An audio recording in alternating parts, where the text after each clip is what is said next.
রাজ্যে ফের এক শিশুর শরীরে ধরা পড়ল বিরল রোগ। এই নিয়ে রাজ্যে এই রোগে আক্রান্তের সংখ্যা বেড়ে দাঁড়ালো 4। এবার এই রোগে আক্রান্ত নিমতার রবীন্দ্রপল্লীর বাসিন্দা 9 মাসের খুদে অভিষিক্তা বোস। বিরল রোগের নাম স্পাইনাল মাস্কুলার অ্যাট্রফি টাইপ 1, যার চিকিৎসার খরচ হাজার বা লাখে নয়, একেবারে কোটিতে, প্রায় 16 থেকে 18 কোটি টাকা। মেরুদণ্ডের বিরল এই রোগ নিরাময় সম্ভব একটি উপায়। এর জন্য প্রয়োজন একটি ইনজেকশন, যার দাম প্রায় 16 থেকে 18 কোটি টাকা। স্পাইনাল মাস্কুলার অ্যাট্রফি একটি জেনেটিক রোগ। এই জেনেটিক রোগে শিশুদের পেশি দুর্বল এবং শক্ত হয়ে গিয়ে সামান্য নড়াচড়াতেও অসুবিধা হয়। শরীরের মস্তিষ্ক, শিরা এবং মেরুদণ্ডের কোষ ক্ষয়ে যেতে থাকে। মস্তিষ্ক ধীরে ধীরে পেশিতে কাজের সংকেত পাঠানো বন্ধ করে দেয়।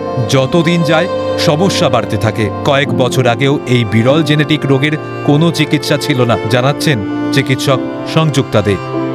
এই পর্যায়ে আছে যে ওটাকে বিরল রোগ ডেফিনেশন অনুযায়ী বলা চলে, কিন্তু যে একেবারে পাওয়া যায় না তা নয়। আগেও পাওয়া যেত, বাচ্চাগুলোর কোনো রকম ওষুধ ছিল না বলে তাদের চিকিৎসা করা যেত না, এবং অ্যাওয়ারনেস ছিল না বলে ডিটেকশনও হতো না, মিস হয়ে যেত, আর ওদের অঘরই প্রাণ যেত। ওই জন্য ওরা সামনে আসতো না। স্পাইনাল মাস্কুলার অ্যাট্রফি টাইপ 1 এর ক্ষেত্রে সাধারণত 6 মাসের শিশুদের এই রোগ দেখা দিতে পারে। এই বিরল রোগের মোট 4টে টাইপ আছে। টাইপ 1-এ শিশুদের সাধারণত বছর খানেকের মধ্যেই মৃত্যু হয়। টাইপ 2ও প্রাণঘাতী। তবে টাইপ 3-4 এর ক্ষেত্রে সাধারণত আশঙ্কা থাকে না। জিন সূত্রে এই অসুখ লাভ করে শিশুরা।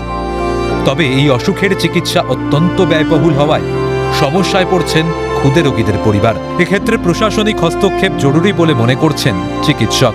সরকারের তো এগিয়ে আসা দরকার, এবং সরকারের এগিয়ে আসার সাথে সাথে আমাদের দেখতে হবে যে এরকম বিরল রোগের আরও কিছু ওষুধ ছিল, অন্যান্য বিরল রোগের, যেটা আমরা ইম্পোর্ট করতাম, এবং সেটাও এতটা দাম না হলেও বেশ দামে ছিল।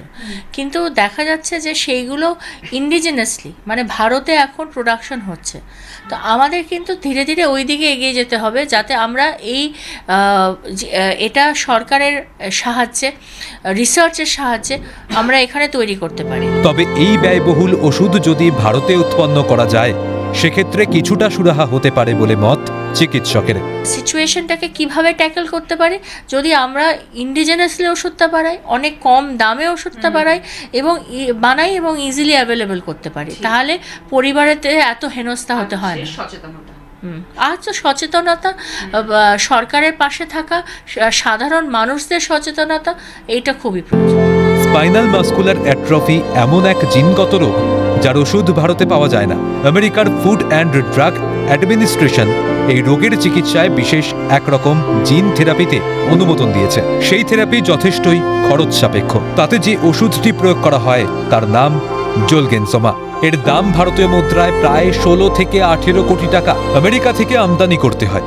ফলে ভারতে যদি এই ওষুধ উৎপন্ন করা যায়, তাহলে নিশ্চিত রূপে কিছুটা উদ্বেগ কমবে ক্ষুদে রোগীদের পরিবারে। ক্যামেরায় জনি মণ্ডলের সঙ্গে অভিরূপা সাহার রিপোর্ট, ক্যালকাটা নিউজ।